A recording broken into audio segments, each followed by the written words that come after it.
Oke, kita lanjutkan lagi. Ini ulasan yang kedua ya teman-teman. Jadi per 15 menit biar juga tidak terlalu besar ininya. Nah, berikutnya tentang siklus akuntansi pemerintah daerah. Siklus ini adalah kegiatan yang berulang-ulang. Kegiatan yang berulang-ulang yang harus berurutan langkah-langkahnya,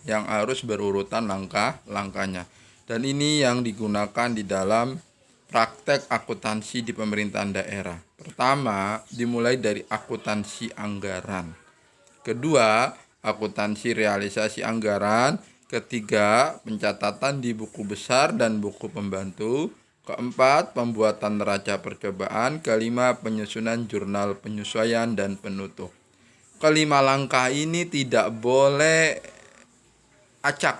Misalkan akuntansi anggaran pertama, kemudian loncat ke pencatatan di buku besar dan buku pembantu. Itu tidak boleh. Jadi habis akuntansi anggaran harus ke yang langkah kedua, akuntansi realisasi anggaran. Baru pencatatan di buku besar dan buku pembantu, kemudian pembuatan neraca percobaan, kemudian penyusunan jurnal penyesuaian dan penutup. Nah, di sini akuntansi anggaran maksudnya itu ada di definisi di bawah itu ya, membuat jurnal. Membuat jurnal pada saat APBD disahkan oleh DPRD. Jadi, sebelum diserahkan ke DPRD, itu pemerintah daerah membuat anggaran dulu, rencana-rencana. Nanti kalau mau diterima berapa jumlahnya, sumber penerimaannya dari mana aja, kalau mau pengeluaran untuk apa aja, ya sumber pengeluarannya dari mana aja. Di situ disebutkan akun-akunnya, misalkan anggaran penerimaan pajak kendaraan 2 miliar. Apa itu artinya? Berarti nanti pemerintah daerah ada target menerima pajak anggaran itu sebesar 2 miliar. Tuh. Setelah akuntansi anggaran atau setelah anggarannya itu disahkan oleh DPRD, baru kemudian dibuat penjurnalan dan dituangkan dalam bentuk perda, peraturan daerah, serta dikeluarkannya surat ketetapan otorisasi atau otorisasi kredit anggaran, OK atau SKO, atau allotment. Allotment berarti surat keputusan ya, karena adanya anggaran yang sudah disetujui. Suatu pemerintah daerah mempunyai data anggaran yang telah disahkan oleh DPRD. Mulanya seperti ini nih. Nah, ini anggaran nih. Ya. Ini anggaran. Ini diajukan ke DPRD. Kemudian nama DPRD nanti dirapatkan. Kemudian diberikan ACC atau persetujuan.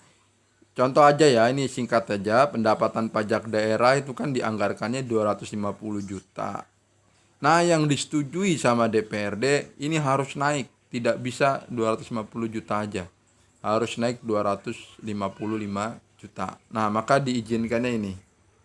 Ya, 225 juta. 225 juta. Begitu juga dengan belanja pengeluaran. Untuk pegawai nanti kita pemerintah daerah ini menganggarkan 95 juta. Sama DPRD ini kemahalan, dikurangi. Jadi 92.500.000. Ya, belanja pegawai, belanja modal. Nah, ini kemudian jumlah pendapatan dikurangi jumlah belanja. Ini ada kondisi di mana penerimaan negara atau penerimaan daerah lebih besar daripada daripada pengeluarannya ya. Tapi di anggaran ini kebalik, justru pendapatannya lebih kecil ketimbang pengeluarannya. Maka disebutnya defisit.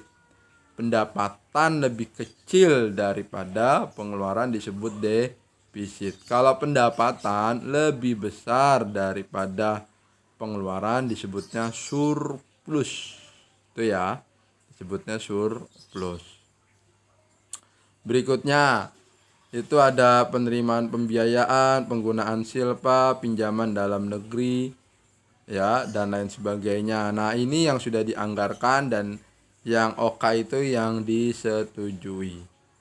Setelah udah kayak gini bagaimana Mister? Ini kan dalam bentuk anggaran. Kemudian dalam bentuk jurnal. Nah, ini yang diartikan sebagai akuntansi anggaran, ya. Ini setelah udah disetujui dibuatlah jurnal-jurnal. Yang namanya akuntansi itu selalu ada jurnal ya, jadi tidak mungkin tidak ada jurnal. Nah, kalian ini kan kalian lihat itu bentuk akun-akunnya ya. Estimasi itu artinya perkiraan atau ya bisa perkiraan pendapatan pajak daerah. Artinya nanti kira-kira akan menerima 250 juta. Kalau kata kira-kira berarti itu bisa besar, bisa tercapai atau tidak tercapai. Apropriasi belanja pegawai berarti ini anggaran yang sudah disetujui 95 juta. 5 juta dari mana itu Mister? Ya kalian lihat di ininya 250 juta tambah 135 dikurangi total belanja pegawai sampai dengan belanja jalanan dan irigasi. Hasilnya 5.000 ya.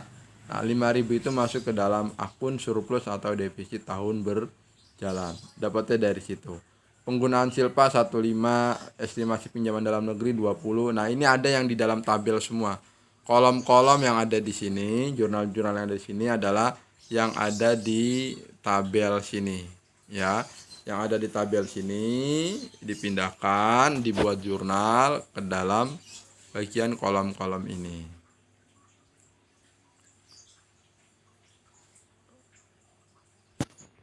Begitu juga dengan yang bawah-bawahnya ya. Ini juga sumbernya dari yang ada di anggaran. Hanya saja yang di sini otorasi kredit ini rinciannya. Kalau tadi kalian lihat di tabel, saya tidak akan balik lagi ke tabel. Jadi kalian sendiri yang lihat di tabel bahwa penerimaannya itu rinciannya 100 juta ditambah 155 juta ditambah 40 juta ditambah 100 juta. Atau istilahnya penerimaannya itu pendapatan yang bersumber dari Setda itu 255 dan yang bersumber dari Dinkes 140. Ini dari mana Mister rinciannya? Ini dari pemerintah daerah. Pemerintah daerah udah membuat rincian bahwa nanti akan menerima pendapatan daerah dari Setda 255 dan akan menerima pendapatan dari Dinkes 140. Ini dari pemerintah daerah. Kalian tidak perlu tahu kok bisa 255 140 ya, mereka punya prediksi sendiri ya.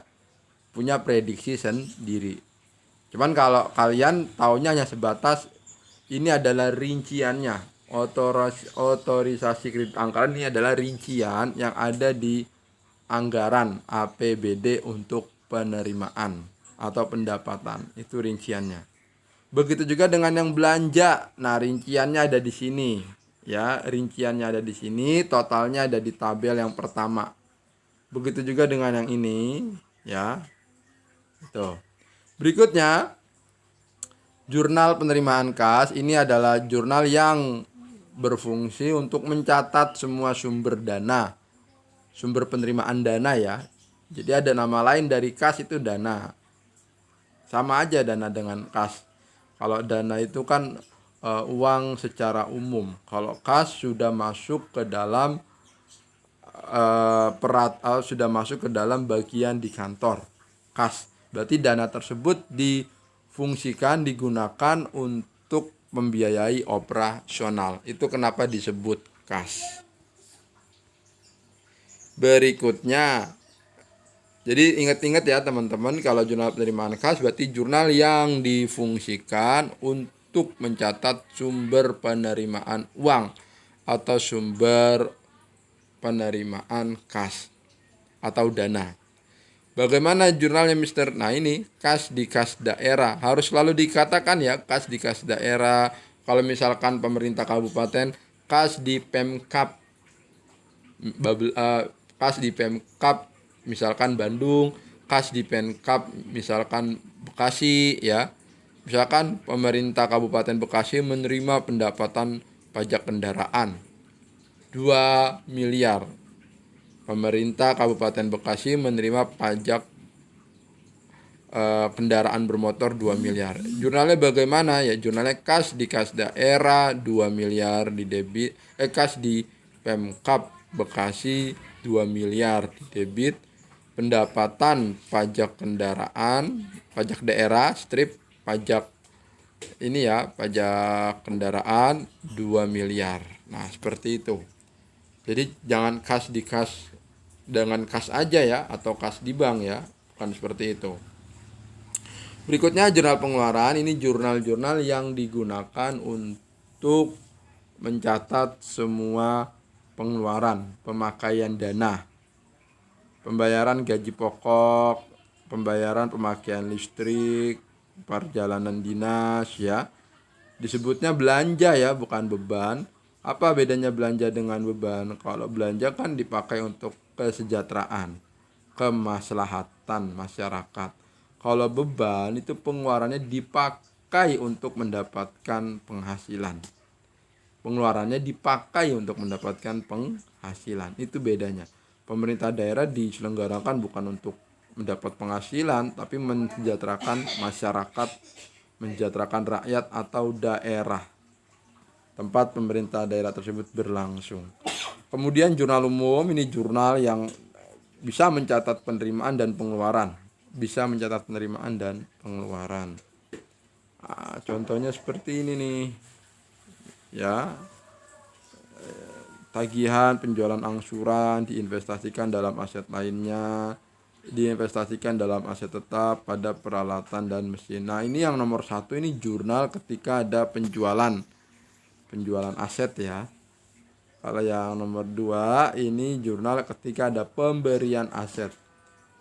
Kalau pemberian aset hibah, berarti dia juga tidak mempengaruhi akun kas, tapi yang pertama kali bertambah adalah akun peralatan dan mesin. Kemudian diinvestasikan dalam aset tetap, Pembayaran honor, biaya pemakaian, bayar bantuan bencana alam. Nah, ini bagian dari ini ya, belanja pegawai, belanja barang, belanja tak tidak terduga ya, belanja tidak terduga, belanja bantuan sosial, kas di kas daerah di kreditnya.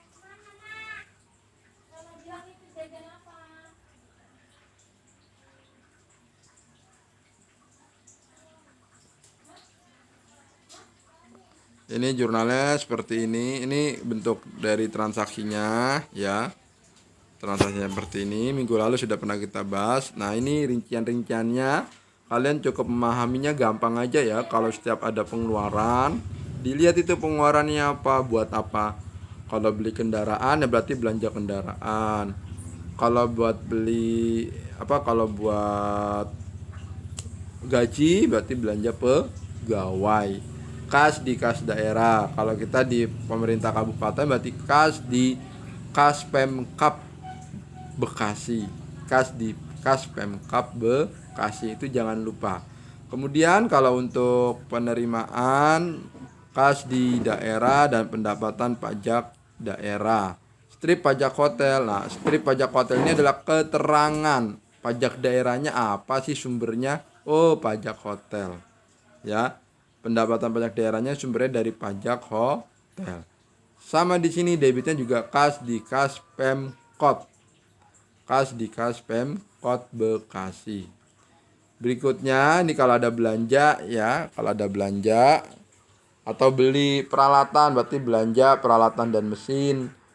Di debit 130 juta, di kreditnya kas di kas Pemkab Bekasi 130 juta. Untuk pembelian peralatan ini harus ada 2 jurnal. Kenapa Mister? Pertama, jurnal yang pertama ini untuk laporan operasional. Kalau di usaha jasa laporan laba rugi ya.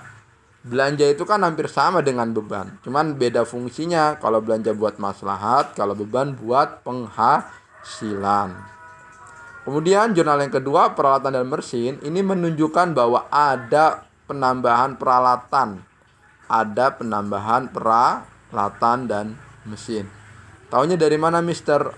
Peralatan dan mesin tersebut letaknya di debit. Itu kan aset ya. Aset itu kalau bertambah adanya di debit. Oke, ini ke samping-sampingnya sama jurnal-jurnalnya. Kalian bisa dibaca, dipahami jurnal-jurnal ini. Kalau ada pertanyaan silakan tanya langsung ke saya. Oke, silakan disimak ya. Dan ini materinya sampai dengan jurnal umum. Jadi kalian ulas kembali, kalian baca kembali. Yang belum ngeprint harus di-print ya sampai dengan jurnal umum. Dari materi tadi awal ulasan pertama sampai dengan jurnal umum. Silakan belajar.